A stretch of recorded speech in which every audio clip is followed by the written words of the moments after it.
Reasons to get excited with itong bagong phone ni Realme, and this is the Realme 12 Plus.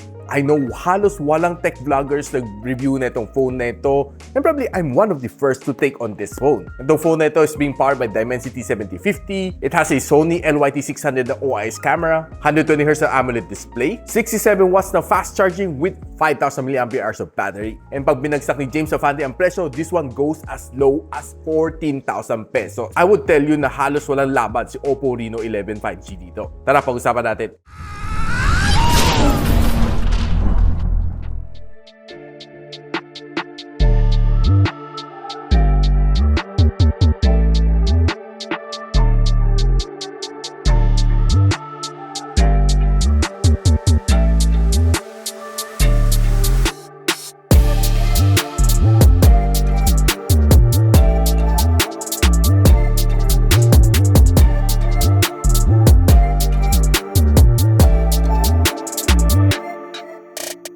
Now guys, itong Realme 12 Plus 5G na may 12,256 gigs of storage is priced at 17,999 as its regular price. Pero pag nakapag-abang kayo ng mga sale, this one goes as low as 14,000 pesos. Official link on the description box below.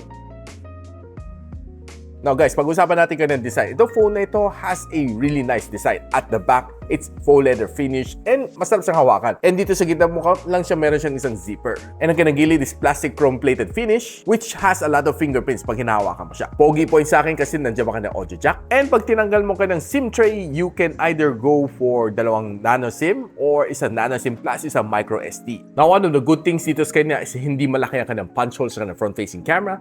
Though medyo makapal konti ang kanyang baba.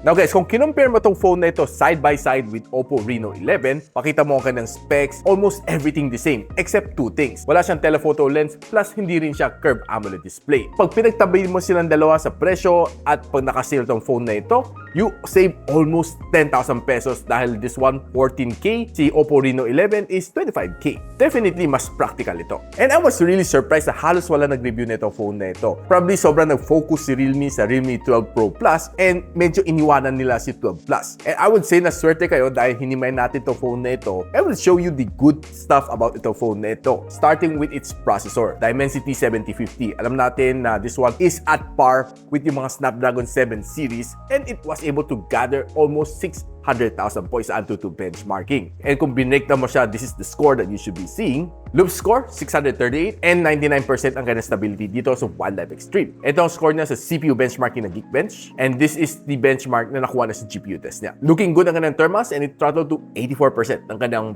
best performance. But before we go further, gusto ko lang i-share sa inyo that we received two products here from Dapat and it's a really big mousepad, 900 by 400 mm and it's a XXL size na desk pad and it's made out of rubber plus lycra cloth. Kasi this is perfect for putting your mouse and keyboard. And here's some specs na okay sa kanya. Anti-fray switch, super smooth surface, non-slip rubber base, water resistant, and easy to clean. So since sabi niya it's beyond productivity, hindi naman natin siya gagamitin as our panglagay natin ng keyboard and mouse, but gagamitin natin ito instead pang unboxing desk natin. So I got two models here. May White Tiger tayo and Mount Fuji. So meron pa siyang lalagyan dito, no, in case na you want to keep it away. And here's the product itself. Silyado siya, so definitely it's brand new. It looks pretty nice and neat, ah. Ganda na itong tiger na to. Oh, look, oh, angas. So lalatag lang natin siya dito, no. Wow, nice. So makita nyo itong white tiger na ito. On the other end, no, may Chinese character na white tiger and the Dapat brand. Para makita natin yung angas na itong tiger na ito, no. And so let's continue.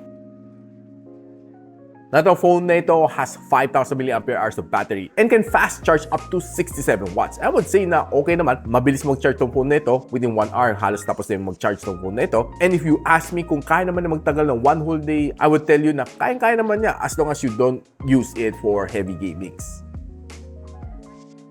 Na bago nating pag-usapan ng gaming, pag-usapan muna natin ang display nito phone na ito. Itong phone na ito has a 6.67-inch na AMOLED display with 120Hz of screen refresh rate. This one supports HDR10+ and ang kanyang maximum brightness is 2,000 nits. And it also has a 88% na screen to battery ratio. And if you're the type of person na mahilig mag-social media, I would say na okay siya. Dahil if you scroll sa mga reels, sa Facebook, sa TikTok, sa YouTube, okay na okay siya.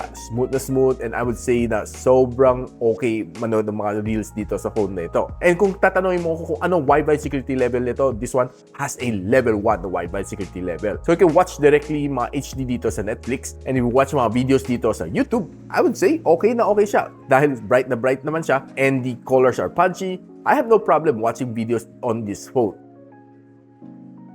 Now guys, itong phone na ito has stereo speakers. Pero medyo hindi siya balance ha. 4 na butas dito sa ilalim and isa lang ang butas na dito sa ibabaw. Check lang natin kung gaano kalakas ang ganang loudspeaker.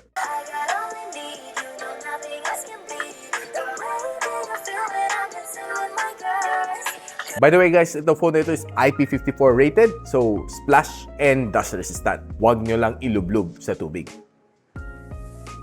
Napag-usapan natin konti about gaming. Playing 2 games dito, Call of Duty Mobile and Farlight 84. And here are the best graphical settings na kaya natin gamitin. And sa Call of Duty Mobile, I would say okay na okay itong game na ito. Hindi lang siya basta playable, but I would say yung kanyang gameplay is really nice. Playing VR matches and rank matches, okay na okay siya. And yung play mga free-for-all dito is talaga mag-i-enjoy ka. Dahil yung screen is very responsive and I would say it can give you some really decent wins. Now, pagdating mo sa Farlight 84, sinagad ko ng graphical settings. Okay naman siya. I was able to play this game through mga halos 1.5 hours and playing halos 5 VR matches dito. And it was okay. Was able to hold up. Though there are times na mafe-feel mo, there's some minor frame drops and hiccups along the way. But it's just normal kasi D7050 siya. Hindi naman siya top of the line. So, expect some minor frame drops along the way. It's just normal. Though masasabi ko medyo mainit itong phone na ito, after playing for mga 30 minutes, it went as high as 48 degrees Celsius based sa aking miles na thermal scanner. And I would recommend you to buy yourself a phone cooler para medyo mas mabilis lumamig ang phone mo. And by the way guys, I got a package from Gadget and they send me 2 TWS dito. One is Theta and one is Theta Pro. These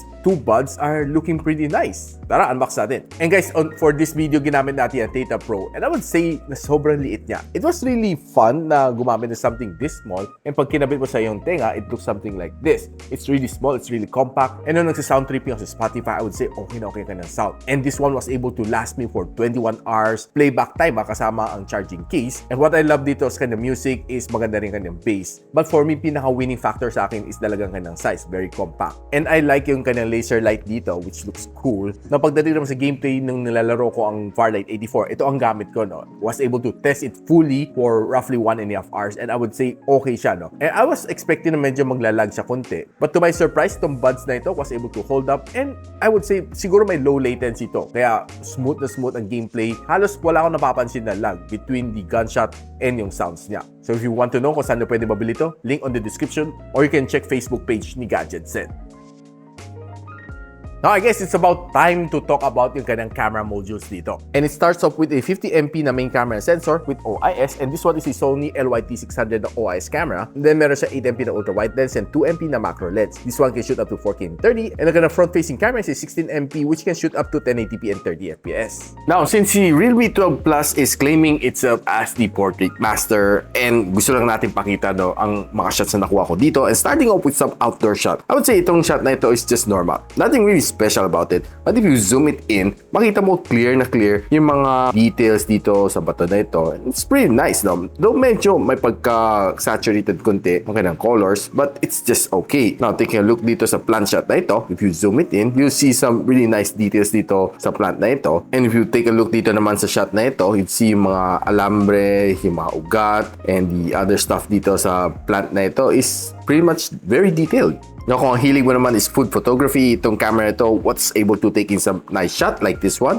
And you'll see some really nice shots naman dito sa kanya if you're the type of person na mahilig sa food photography. I think this camera can definitely perform. Though there are times na medyo a bit slower sa pag-focus, but overall, okay naman. You can just take another shot. Sharing you a little bit more food shot na nakuha ko on low light and taking some nature shot using this camera. I would say, maganda siya. It was able to give you some really nice shots dito and very detailed mga coconut tree na dito, I would say. If you take a good look dito sa kanyang shot, you'd see yung mga puno dito, may mga details pa rin na pe-preserve kahit zoom in mo na siya. And I'm pretty sure na gusto ko i-share some more photos to you dito sa Realme 12 Plus. But of course, syempre, due to the limited airspace dito, check me out sa aking Facebook page at gadgetsidekick for more photos na po-post ko using this camera. And some low light shot dito towards the sunset, you'd see magandang pagka-portrait dito, lalo na dito sa mga lantern, no? And some more sunset shot really looks nice and very dramatic. And kung ginamit mo nung kanang camera for night photography, I would say na okay naman, it could perform, but probably not the best.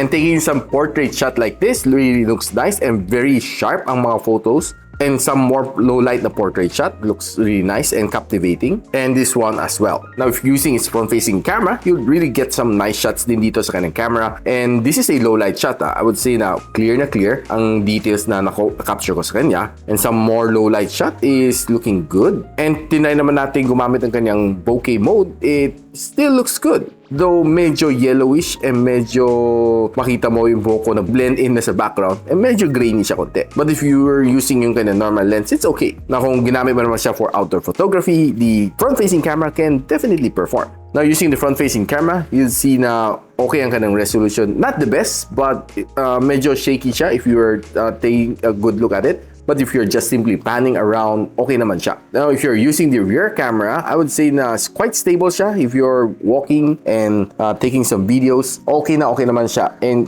quite sharp ang kanyang video. Expected ko naman from the Realme 12 Plus.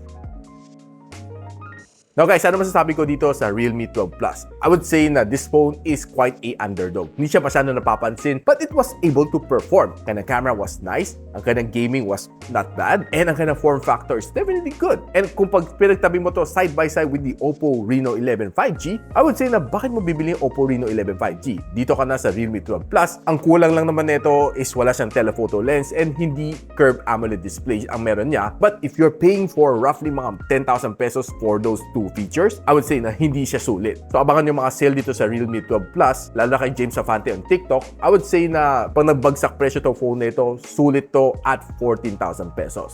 It's definitely a sulit na purchase. So if you want to know guys kung saan na pwede mabili itong phone na ito, link on the description. And if you like this video, don't forget to share it to your friends. And a subscription to this channel would definitely be appreciated. I'll see you in my next one. And so, ako para si Richmond and you're watching Gadget Sidekick. What's up? Like and subscribe to my channel. Don't forget to hit that notification bell. For one of my latest uploads, click the dito. And for one of my popular uploads, click here.